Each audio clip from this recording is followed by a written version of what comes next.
Pasteur Justin Kabasseli, bonsoir. Bonsoir. Dites-nous, qu'est-ce que c'est que conséance? Conséance, c'est un concept que nous avons créé, c'est juste comment on appelle ça, un concept que nous avons créé qui dit concert et conférence. Donc c'est 80% de concert, parce que les gens viennent à un concert, et conférence 20%, juste parce que nous devons communiquer un message. Nous avons un message à communiquer. Voilà c'est quoi le conférence. Ok, d'accord. Quelles sont les motivations d'un tel programme? En fait, nous avons créé ce concept-là parce que le Seigneur nous a permis, le Seigneur a mis un fardeau dans notre cœur. Il nous a permis d'écrire un livre qui parle du bonheur.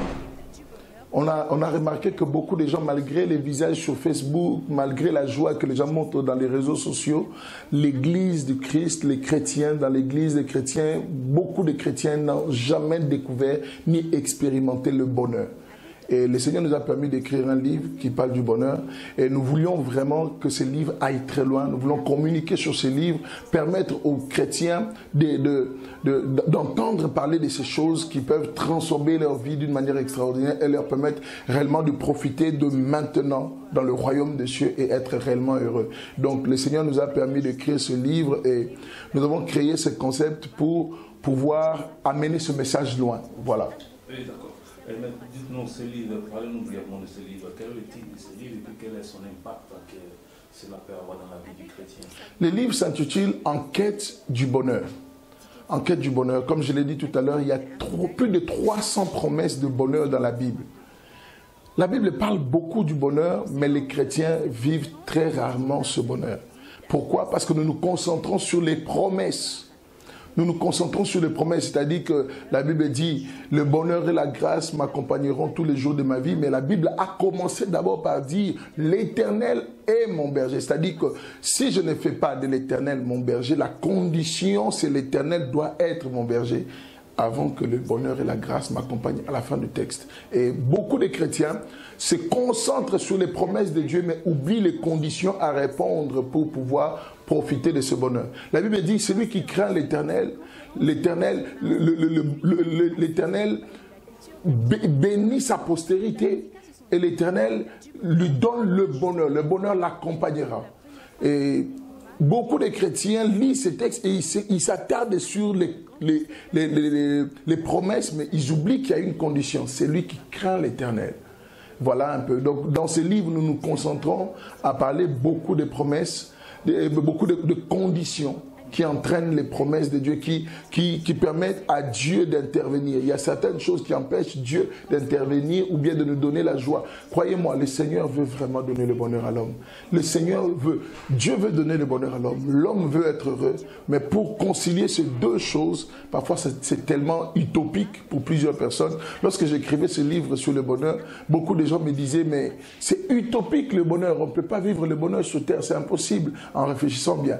Mais moi je dis une chose, si Dieu promet quelque chose, cela veut dire que c'est réellement possible de vivre le bonheur en étant sur terre. Voilà un peu. Est-ce que ce livre sera accessible en ce moment-là? Le livre sera accessible à tout le monde et on va faire un effort de le mettre dans les librairies chrétiennes et à 5 000 pour ceux qui sont à Abidjan, c'est vraiment donné. L'objectif, c'est pas vraiment de vendre ce livre.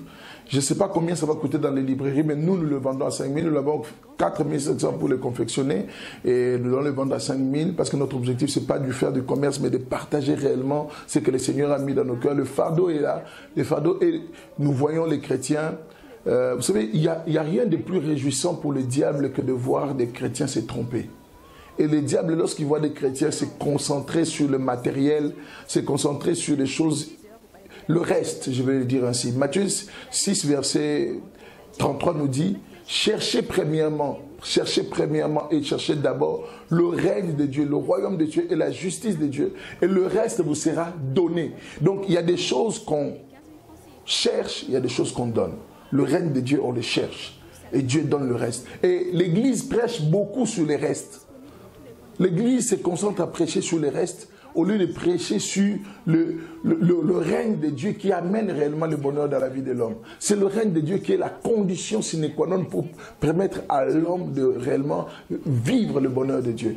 Et le diable nous a donné d'autres dieux. Il nous a donné le dieu de ventre, le dieu de voyage, le dieu de mariage, beaucoup d'autres dieux qui n'est pas le Dieu Tout-Puissant. Je ne veux pas dire que le Seigneur ne donne pas toutes ces choses, mais c'est le règne de Dieu en priorité et le reste nous est donné. C'est Dieu qui donne. D'accord. Pourquoi le choix de Atoms, Nadège et Constance et pas d'autres chants? Pourquoi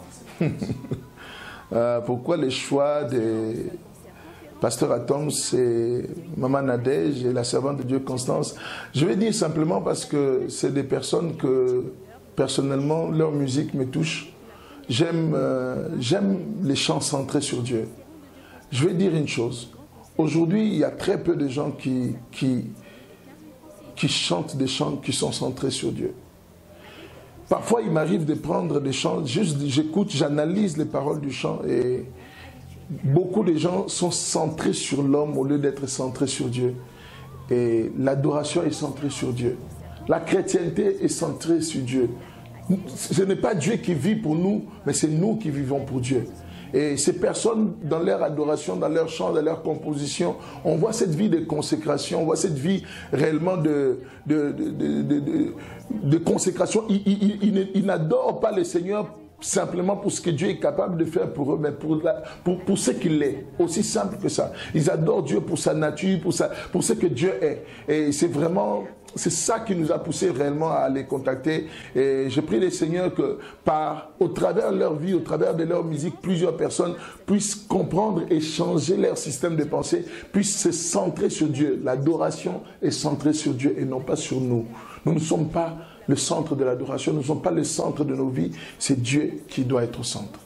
Dieu doit être au centre et nous devions être des instruments par rapport à cette adoration. Amen. Et donc, le 18 mars à 16h au Palais de la Culture, est-ce que nous devions venir à ce moment comme si on allait à un concert libre? Ah oui, il faut venir comme si on allait à un concert, mais il faut savoir une chose. À chaque fois que nous chantons un chant, il y a un message. Nous venons pas seulement à... On a dit 80% de concerts et 20% de conférences. C'est conférences, mais c'est 80% de concerts, de louanges et d'adoration. Mais dans ces louanges et d'adoration, il y a un fil conducteur. Nous avons un message à communiquer au peuple de Dieu. Le règne de Dieu. Le règne de Dieu qui apporte le bonheur dans la vie de l'homme. Le règne de Dieu. Et ce message, nous le verrons dans tous les chants. Comment faire dans notre vie quotidienne, comment faire pour rester et demeurer dans ce règne. Laisser le Seigneur Jésus être au volant de nos vies et arrêter nous-mêmes de conduire nos vies, notre propre vie. J'ai bien aimé cette phrase que j'ai vue sur Internet. Si le Seigneur n'est pas le maître de tout, ou le Seigneur de tout, il n'est pas Seigneur du tout. Il n'est pas Seigneur du tout. Donc, le Dieu que nous prions n'est pas notre maître. Notre maître, c'est le Dieu à qui nous obéissons. C'est le Dieu à qui nous obéissons. Si nous obéissons à Dieu, c'est lui notre maître. Voilà, donc ça sera un moment d'adoration, de louange, de célébration, mais avec un message que nous voulons communiquer au peuple de Dieu. D'accord. Un mot de fin, le mot de la fin, ce que j'aimerais dire aux chrétiens d'Abidjan, c'est que écoutez, ouvrez bien vos oreilles, ne soyez pas fermés à ce que le Seigneur a envie d'apporter dans cette nouvelle génération. Le Seigneur est en train d'amener une nouvelle génération de chrétiens en cette année 2018, une nouvelle génération de chrétiens qui seront centrés sur Dieu, qui ne seront pas là pour faire plaisir à votre chair. Ce n'est pas des massages, mais c'est des messages pour transformer vos vies. Il y a beaucoup de messages où on vient à l'église, on entend les mêmes choses, les mêmes choses. Venez nombreux, venez célébrer Jésus avec nous, venez célébrer le Seigneur avec nous, mais tout doit être centré sur Dieu. Donc je vous invite, je vous lance en même temps cette invitation, où partout vous m'entendez, partout vous êtes à Abidjan, achetez vos tickets, venez célébrer Jésus, venez célébrer l'Éternel avec des grands hommes de Dieu qui vous viennent de Kinshasa, avec la servante de Dieu Constance qui est ici à Abidjan, mais nous allons réellement élever le nom merveilleux de Jésus et nous allons tout centrer sur lui, tout centrer sur Dieu, pas sur nous, pas sur une personne, mais sur Dieu. Que Dieu vous bénisse abondamment.